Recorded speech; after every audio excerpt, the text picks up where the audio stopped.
Have you heard about the Brooklyn Enigma, a young injured Victorian girl who fasted for over a decade and become a psychic phenomenon? From a child born into this world, we are taught what to believe. Closed-minded we become, fearful to be deceived. Still we desire to know what lies beyond that locked door. The art of the storyteller, conjuring tales of legend and lore.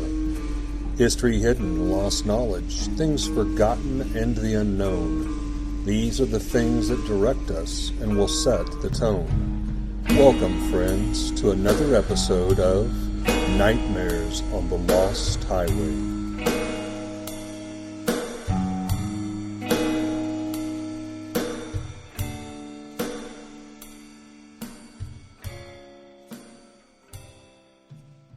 A little history.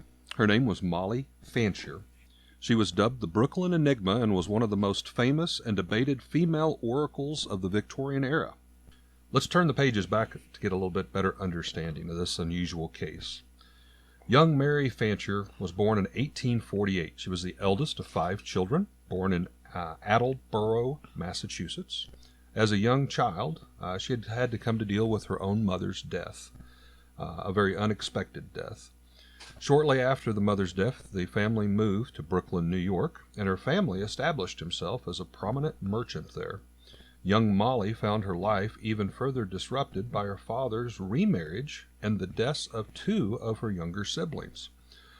Although her unmarried aunt moved into Brooklyn, there at the house to help establish herself as a surrogate mother for the surviving children, Molly's life would never be the same. She was fairly popular due to her good looks and pleasant manner, and everything seemed to change when Molly's own health began to fail at the young age of 16. Now, there was a tragic accident that occurred. Bill? Yeah, apparently she got her skirt cut on a streetcar and she was drugged for nearly a block. Ouch. Suffered head and spinal injuries, was laid up in bed, paralyzed, and slipped in and out of trance states while she was in bedridden. Yeah, multiple like comas and stuff. So basically that accident confined her to bed, where she basically spent the majority of most of her life. But she would go on to live another 50 years after that accident. And I found one book that I'm going to credit. I want to make sure I give credit for it. The Fasting Girl, A True Victorian Medical Mystery. The author's name is Michelle Stacy. And a lot of my reference notes I kind of drew from that, so I definitely wanted to give credit for that. While her medical condition in this accident was considered a family matter at first, everything changed with a rather lengthy article that was published in the Brooklyn Daily Eagle newspaper that was on June 7th, 1866. It took place about 1 year after this accident, and it described Molly as a remarkable case. The article also reported that she had gone for 7 weeks without food, and as a result of this had gained remarkable psychic powers. Now, I'd like to real quick talk about the rules of survival here real quick. The survival rule of 3. Now, when you're in a survival situation, the rule is generally that you can survive for 3 minutes without air. You can survive for 3 hours without shelter, assuming you had a supply of air. You can survive for 3 days without water, assuming that you had the above. And then you can survive for 3 weeks without food, assuming all of the above. 3 weeks. This was so 7. Sort of the unofficial survival rule of 3s. This is, if you get past that 3 mark, 3 weeks without food, that's starvation territory. Yeah. Well, obviously you can see when this newspaper article came out and said she had went 7 weeks with fasting and gained remarkable psychic powers and a twist of fate after that. That kind of made her an overnight sensation. It doesn't seem like not eating would grant superpowers. Maybe a little out of mind. Visions, you might think you maybe. had powers. Yeah. But over the first 6 months, Molly's condition deteriorated very quickly after the accident. She ate and drank almost nothing and began to suffer from partial paralysis, impaired eyesight. Now here in my notes it says before what kind of prompted the going without eating was that she started to suffer from what they called dyspepsia at the time, which we call indigestion now. But that was sort of the impetus for the not eating. Not eating because of indigestion. But what was the word you used? They called it dyspepsia That at the sounds time. so much cooler. Was the diagnosis? Yeah, no, like I suffer from indigestion from time to time. It'd be a lot cooler. I have dyspepsia. I have dyspepsia. But she got to basically where she was losing her eyesight, spinal pain, hemorrhaging lungs. She was coughing up blood. She was confined to her home. Of course, bedfast, as we said, that was by the winter of 1866, and she remained there for another 50 years until her death. In the book that I had mentioned by Michelle Stacy, she really dives into more of the understanding of Molly Fancher, the historical puzzle of what happened to this unfortunate young woman. And at that time, invalidism basically was something that kind of has plagued the 19th century. And that's kind of where this part of the story gets a little stranger. And Bill, I think you had done some research on what was known as the fasting girls, kind of popular at that time. Fasting girls was a curiosity of the Victorian era. Phenomenon was most common during the turn of the 20th century. Was referred to as anorexia mirabilis, or the miraculous lack of appetite. The reason it became such a thing was religious iconography. It was seen in saints. Angela of Foligno and Catherine of Siena were known saints that had supposedly gone for extended periods without food, which was regarded as a miracle. So I've got a list of other fasting girls, and we can talk about their stories a little bit later. But apparently that was sort of a common thing. And again, I've got probably 6 other girls, and it ranges in time from the early 1800s all the way up to one that was in the 1920s. So Okay. Well, one of the things I wanted to touch on that is during this Victorian era, it was a different time. It was a different world. And I think a lot of this myself was plagued by young women who was becoming educated, who was actually attending college. They were reading books. And again, it was a different world, so bear with me. But at that time frame, a lot of the society was ran by men. yeah, Very dominant men. And they did not like the, for lack of a better way of putting it, the women folk speaking up and possibly embarrassing them. And so a lot of times they would call in their friends, other men, who were doctors, and confine the wives and daughters to their beds and bedrooms and stuff. well, sort of another take on it that I saw when I was doing my reading. A lot of these start with a major significant injury that puts these women in a bedridden situation where they have to be taken care of. And not to belittle or anything, but it seems like maybe in some of these situations they preferred that lifestyle, that being taken care of, being bedridden. Gotcha. And again, you're talking about the Victorian era where women ran the household a lot of time. Right. So it may have been one of the stories particularly, I think, even references the fact that, being bedridden and taken care of was preferable to her day-to-day work on the farm and household chores and cooking and cleaning and things like that. That's a different twist, but a good way to think about it. Now, Fancher's case, I think, was indeed more than all of that. For one, she was engaged at the time of the stagecoach accident, although she never did get married. She was cared for almost exclusively by this aunt who had moved to Brooklyn to help take care of the family, basically who became a surrogate mother. And she stayed by her side until her own death when the aunt passed away. But Molly began to exhibit unusual symptoms. She fell into these trances and had violent spasms.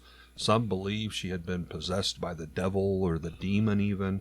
And as we had talked about, she'd started to refuse to eat and drink.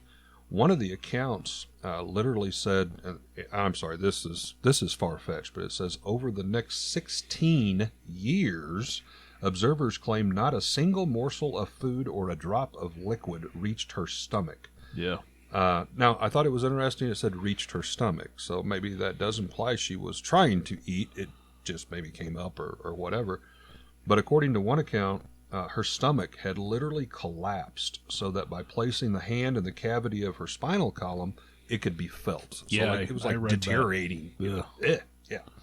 But, as you kind of touched about, fasting is an old practice. But to go on for 16 years, come on, you had said the rule of 3 earlier. That's indeed a bit hard to believe. Most likely was only partially true. Well, I don't know about you, but I don't. 16 hours would be too much. Yeah, you got that right. Be like, give me another burger or pizza.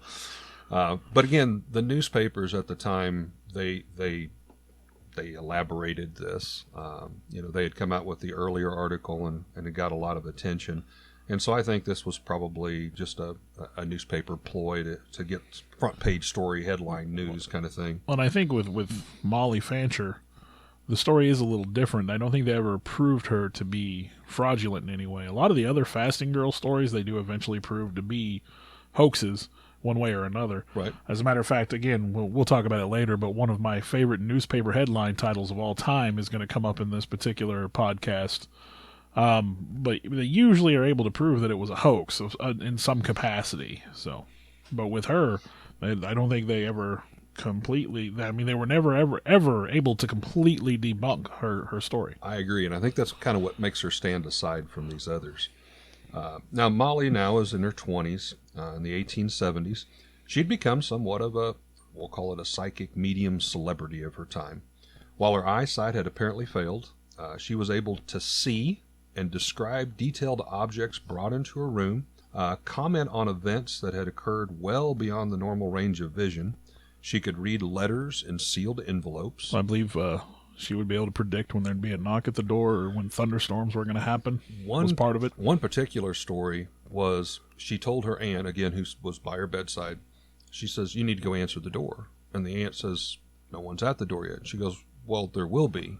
Within a few moments, there was, knock on the door. And it was an uncle that they had not saw in years. And not only did she say, "Oh, it's Uncle so-and-so," and I don't remember his name, but he is in dire need of help. Well, he had been injured and had sought them out while he was passing through Brooklyn. Huh. She knew this before he ever actually knocked on the door. And sure enough, the aunt goes downstairs, greets the uncle, and sure enough, he was needing help. So some psychic ability definitely going on there. But, she could do all of this. She kept her eyes often bandaged as her eyesight was failing to different degrees.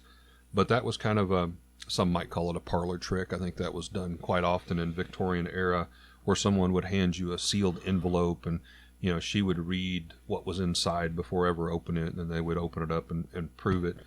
But she took it a step further.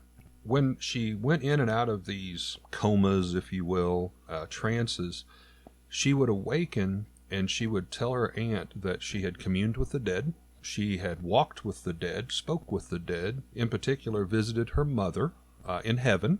She was a very religious girl. She did not want to be considered part of that New Age movement and all that. She declared, she was a Christian girl and, all of that. And so there was a lot of references to heaven. No witchcraft for No her. witchcraft, no voodoo stuff. But she awoken one time after one of these comas and asked her aunt to bring her some needleworking material. I was going to ask about this. And the aunt's like, "You don't know how to do that." And she goes, "I do now."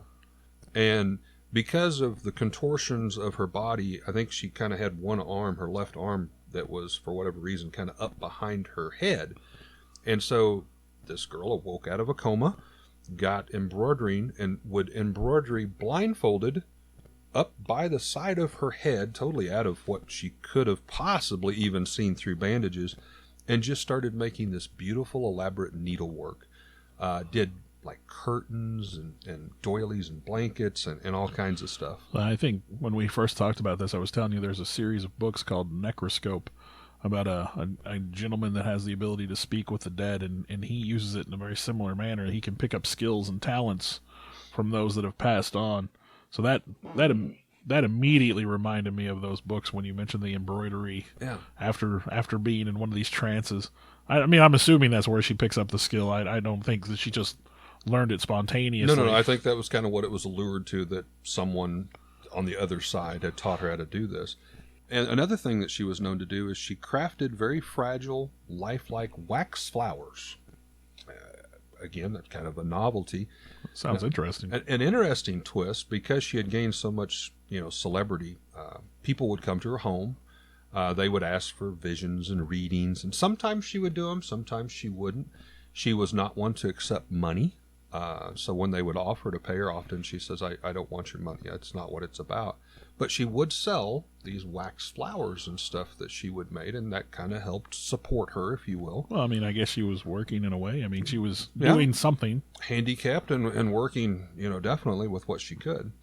But some of these embroideries and stuff, I guess, was just mesmerizing, marveling to the public who flocked to her bedside to go view this medical mystery. Now, some of these, I'm told, up in New York, there's actually some of her needlework embroidery that's still on at a museum display and stuff where you can go and see it. I haven't been up to New York in many years, but I seriously, I would like to go see some of it. I think it's pretty cool. That's what I would like to see what those look like.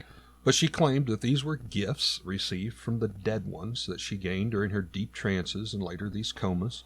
Again, like I said, she stated that she walked and talked with the spirits around her and often went and visited her mother for guidance because she missed her so much and lost her as a young child.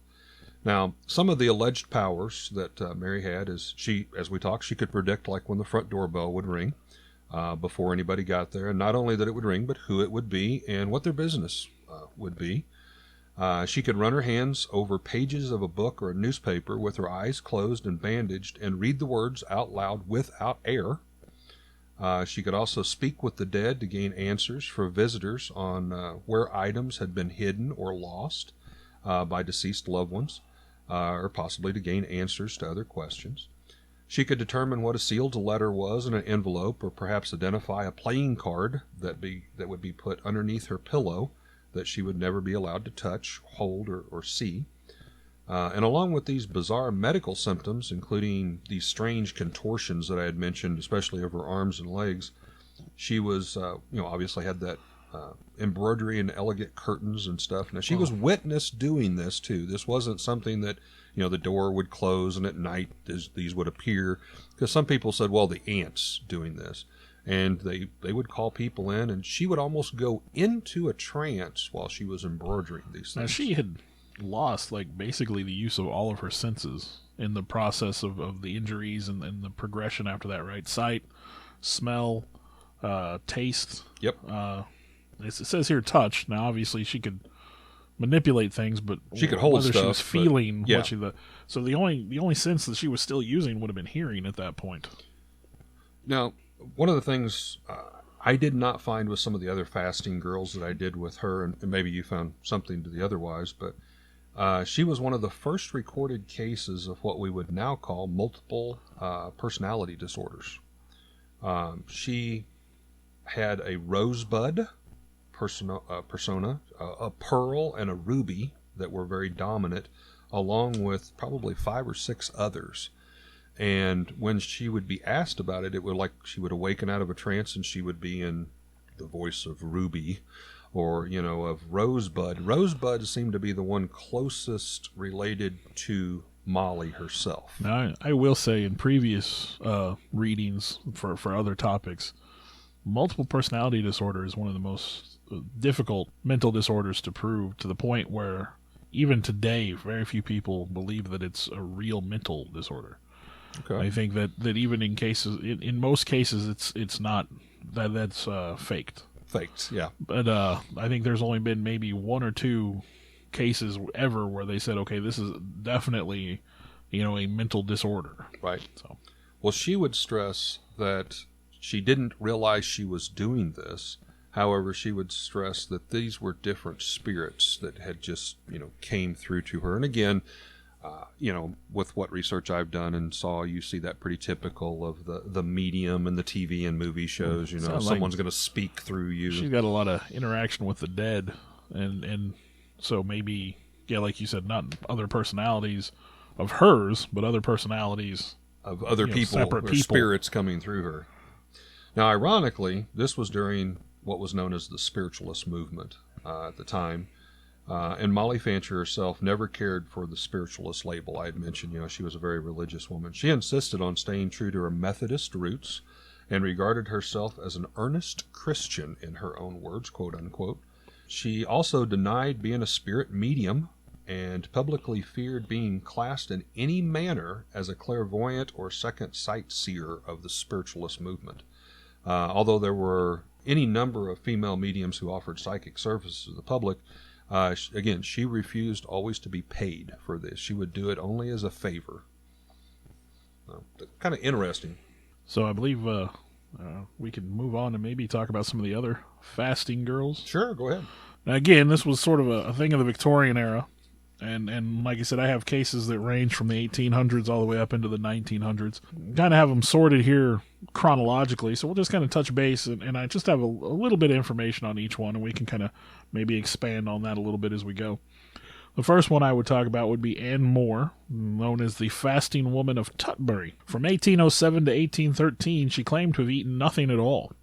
She lived on her looks prior to that, became the mother of a large family, but in the 1800s she was reduced to poverty and became used to living on the bare minimum food that one would need to survive. So she was already, let's say fasting, without saying that she wasn't eating food at all. She took permanently to her bed, or she lost all desire for food in November of 1806 and took permanently to her bed 6 months later. She was eventually investigated and proven to be a fraud, and I don't know the terms of which that fell under. And then we would move on to Sarah Jacob, the Welsh fasting girl. This was in the 1860s. I'm probably going to butcher this, but she came from the tiny village of Carmarthenshire. Wow, that's a name. She claimed not to eat anything after the age of 10. The local vicar became convinced that she was a miracle, suffering from the anorexia mirabilis that we talked about. In 1869, her parents agreed to have her tested, and under strict supervision by nurses from we'll say Guy's Hospital. I don't know what proper for that. She was denied food under all circumstances, even if she asked for it, to see if she was going to survive. That's kind of brutal. Well, after 2 weeks, she started showing signs of starvation. Go figure. Imagine that. The vicar told the parents to send the nurses away. The parents refused, even when they were informed that she was dying of starvation. And she insisted that the lack of food had nothing to do with her symptoms, even though they were all indicative of starvation. Now, it really has sort of a sad ending. She did die of starvation 2 weeks later. She had been secretly consuming small amounts of food, but not enough that she could survive, and she could only do that when she wasn't under supervision. So she was sneaking food when there was no one there, right. But she was under almost constant surveillance, so she wasn't able to get enough food to survive. Her parents were convicted of manslaughter and sentenced to hard labor after her death. Oh, wow. Went after the parents. Yeah. Now, Lenora Eaton, I think, no, this is the newspaper title comes next, and the next one I want to talk about. But Lenora Eaton was in New Jersey in 1881. She was reputable citizens promoted her as being able to live without eating, and marked her as a special person and a symbol of faith in the miraculous. Her claims were investigated. The doctors were sent to investigate her. She refused to eat once they began the investigation, and then died 45 days later. Wow. So again, another one where that absolute, I'm not going to eat, ended up costing her life. Now, here's the one that has my favorite newspaper article of all time. Josephine Marie Bedard, also known as the Tingwick Girl. She kind of came to fame in an 1889 Boston Globe story entitled, I love this title, by the way, Who Took the Cold Potato? Dr. Mary Walker says the fasting girl bit a donut. Oh my gosh, what the heck has that got to do with anything? I love that title.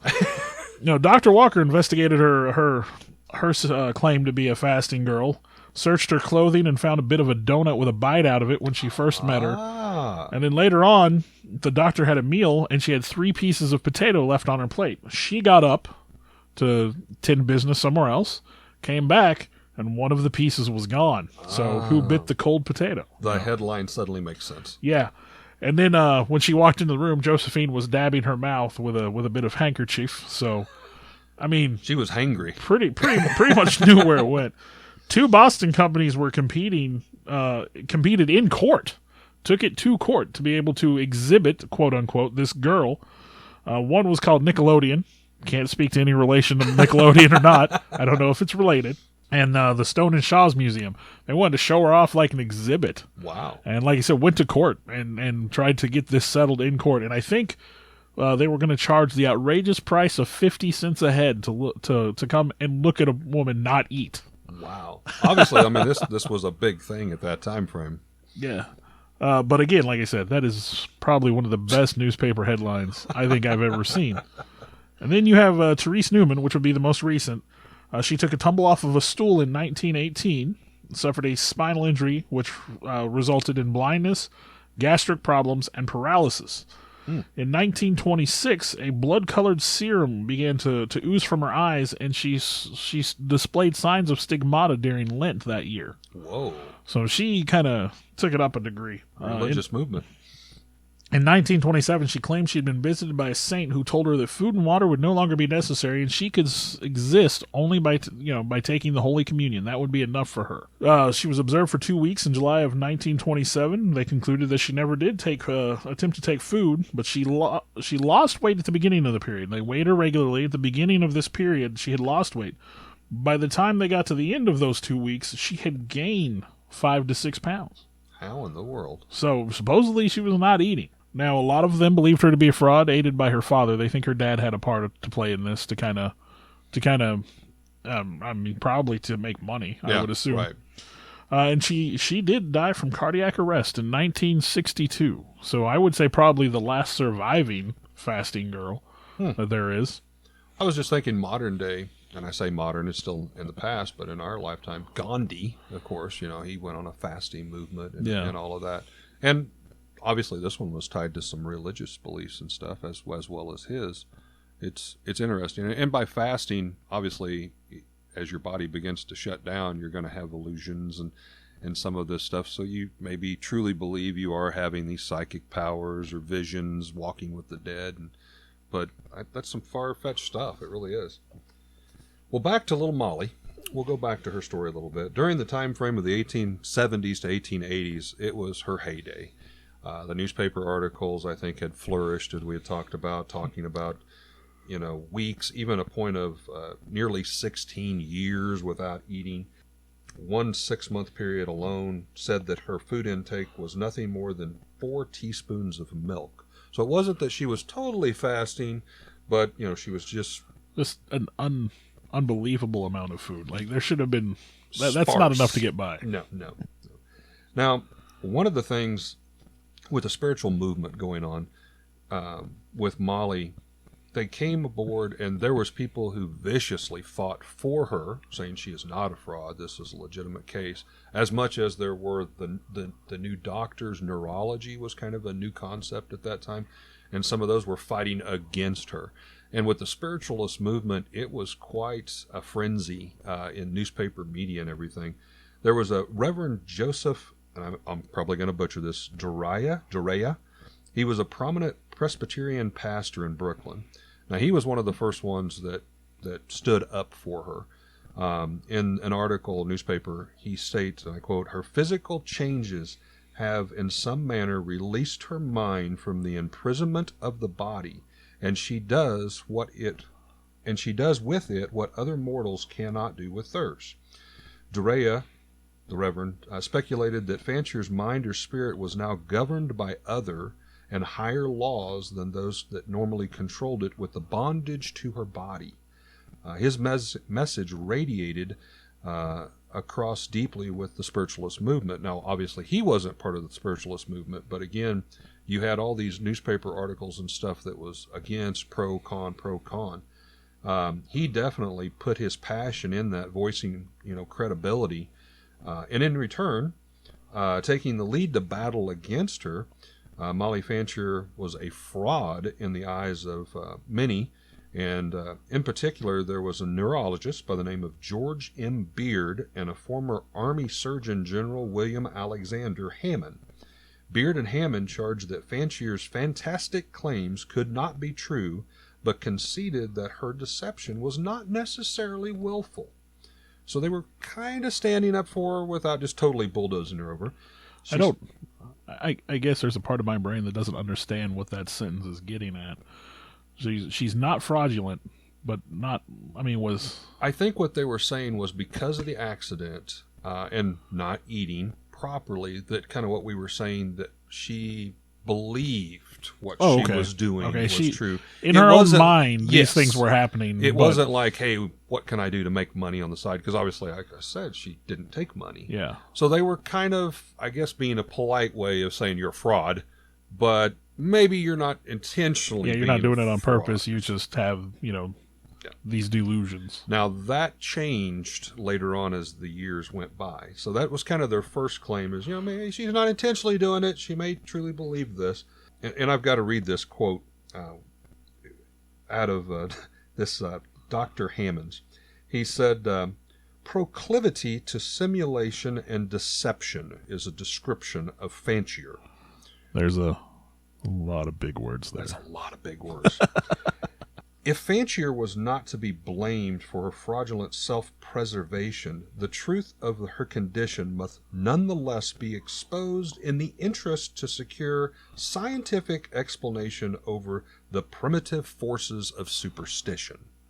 Now again, you have to consider neurology and a lot of the medical community, this was new. So you had the spiritualist as well as the religious aspect. Now you had the scientists coming in trying to scientifically explain everything, and it was right there on the front, the storm front, if you will. This battle of wits, intelligence against superstition would go on for a decade. Scores of various doctors, psychiatrists, spiritualists, clergy, ministers from all religions. Some staked credibility for her, some was against her. Various votes fraud to full believers. Doctors and ministers argued about whether Fancher actually had fasted for years on end. They were really, I think, arguing about whether the body should be understood as a complex machine or as God's most intricate handiwork. Those who discussed the veracity of her claims in speaking with the dead were actually concerned about whether the brain was a complex array of nerves and chemicals and electrical charges or the center core of a person's essential humanity. So there was a lot more going on, a lot deeper, if you will, by all of this. Yeah, they were looking at it in a way that, I mean, it really seems like they were raising questions that we still don't have good answers for now. Very well put. I mean, we still have that same argument going on today. You've got the true believers, you've got the ones who are very closed-minded, and then you've got the majority of people that are probably kind of hung somewhere in the middle. Yeah, I mean, I would argue, despite all evidence, especially with us doing this particular podcast, that I'm kind of more of a sciencey bend. But even I'm willing to say that, like, there's definitely parts of the human machine, if you will, that we don't understand, and brains and how the brain works and how the senses work. We know, we talk about the common five senses, but in the years that science has researched, we know there's more than five senses. You have your sense of direction and your sense of bodily awareness and things like we're aware of so much more than we're even aware that we're aware of, Well, and then you have, part of the reason why I got into studying the supernatural and stuff was my own near-death experience where I was pronounced dead on the operating table. And you hear, the stereotypical is you'll see the bright light. Well, you'll have the ones that's believing that's the bright light welcoming you into the gates of heaven or Valhalla or whatever your beliefs may be. And then you have the scientific, well, that's your brain starving of oxygen, and there's the scientific reason of what. And all your little neurons are firing. Yeah. So we're still having that debate today. Absolutely. Even I would lay claim to saying I've had a couple of what I would call prophetic dreams. Maybe I certainly didn't, see any major events, but just something like, maybe one particular example is, I had a dream one time that a friend of mine had come to me and said he had his parents had got him a new video game. Mm-hmm. And literally that week in school, that particular friend came to me in almost the exact same manner and said, hey, look at this new video game I got. So, yeah, there's definitely some questions there that we don't have answers to. Yeah. Well, Molly Fancher's life seemed to kind of calm down by the late 1880s. The rise and fall of spiritualism, the impact of Charles Darwin's theories, collective psyche, these things seem to kind of overshadow the story of poor Molly Fancher herself. As public interest receded during the 1880s, her most remarkable symptoms seemed to just kind of mysteriously fade away. She experienced fewer trances, her eyesight returned. She also no longer claimed to be able to communicate with the dead. At some point in the early 1890s, she began eating openly, and even photographs from that period show a strikingly plump lady. I believe some of the pictures I saw must have been from that time frame. Reclining like in a normal chair, not in her bed, in her chair, relaxing at her home. While she might have lost some of her allure, she still attracted several hundred people to a 1916 reception that she held. It was the 50th anniversary of the accident. And it would have been pretty close to her death. 2 weeks before to her death. Just weeks later, her funeral was attended by several hundred friends, fans, families, and believers. And one of the things that, we kind of talked about was trying to prove credibility and discredibility. This doctor that I had mentioned, Dr. Hammonds, he started to come back with not being so polite at all, and just called her out as an absolute fraud in her latter years, to the point of publishing big, I won't say front page, but big articles in the New York newspapers with challenges against her. One particular incident was he would challenge her and enclose a certified check for a large sum of money, put it into a sealed envelope, and place it in Molly's bedroom, where she would be allowed to touch the envelope. She would not be permitted, obviously, to open it or examine it in any way. And if she could accurately describe the check, the amount, the date, the signature, the bank in which it was drawn from, Dr. Hammond said he would then donate that full amount of that check to a charity of her choice, or otherwise dispose of it in accordance to her wishes. But if this was in her later years, hadn't she already said she was losing these gifts? She was already starting to lose these gifts, yes. Now she's like, I don't need to prove myself. I'm not doing it. Okay. So he issues yet another challenge, again, in the newspaper, takes out money to try to ridicule this woman publicly. I get what he's doing, but it seems like he's kind of a jerk. Yeah, he is. Definitely, I think he is. And this one, he says, okay, you've went all this time without food. Let's prove it. She had less enthusiasm to even accept this one, of course, but said, under controlled conditions, basically under observation, Dr. Hammonds proposed another test to monitor her for 30 days under the watchful eyes of monitors from the Neurology Society, and promised her $1,000 in return that she could do with whatever she wanted. She could donate it to charity or whatever, just to prove that she truly wasn't eating, or was sparsely, eating. Then he goes on to say later on that he never even personally met her. So this guy is kind of like an internet bully in today's society, the way I look at it. Yeah, he's kind of being a jerk, and then... It's like, I'm not even going to go talk to you in person. I'm going to throw down these challenges to you. Well, and again, he's coming after she claims that these things had stopped. So... Or at least started slowing down at that time. Yeah, she was losing these gifts, and then he's like, well, now that you're losing them, why don't you prove it? Yeah. It's like, come on, I'll call you out. I'm not going to come to your house. I'm not going to see you in person, but I'm going to call you out. And again, she had nothing that she's like, I don't need to prove anything. To your point, she had already started, her eyesight came back. She had started to say she was losing her powers. And again, if you look at this story from the outside, you can either A, admire that she stood by her ground and said, hey, I don't have to prove myself to you. Or you could look at it as B, I've been lying all these years and I don't want to prove it. I'm tired of playing this game. Just leave me alone. One last little tidbit. There was a book that was published kind of after the hoopla. It was in 1894, and it was her case had almost kind of started to be forgotten about. It was old news. But an Abram H. Daly wrote an entitled book called Molly Fancher, The Brooklyn Enigma, and that's where she got her title from. An authentic statement of facts in the life of Molly J. Fancher. The book is made up of diary entries by her aunt, who, again, like I said, was kind of the surrogate mother that was by her bedside. And apparently they found where she had kept a diary, almost a daily event, of what food or whatever she had intaked, what she had drank, what had happened, what doctors had saw her, how many visitors came, what she did that day, what visions she had. And signed statements by friends, reprints of various newspaper articles. But since Daly's book it was kind of a flop because it didn't really present anything new. It was just kind of trying to rekindle the story of the past. But I thought it was a very interesting, the Brooklyn Enigma. Well, see, I gotta be honest. When you had first mentioned this one to me, it wasn't one that grabbed me. It's I think I've already said I'm a monsters and a creatures and ghost kind of guy. But when I started reading about it, it was the other girls that caught my attention almost more than Molly, which Molly's story is much more interesting, obviously, and I guess harder to disprove. Well, especially those other girls were known hoaxes. But I found it interesting to say that there was, she wasn't the only one of these so-called fasting girls And apparently, like I said, it has a rich history going all the way back to the 1800s or even before that. Right. You talk about, their saints, that was one of their documented miracles, was fasting, surviving without food. And a few of them seem to have religious connotations. The one girl that would only subsist on the communion. Yep. But I found the other girls to be as interesting to me, just because, you would think obviously they're going to follow in Molly's footsteps. They're going to cash in on her celebrity, but they came before her.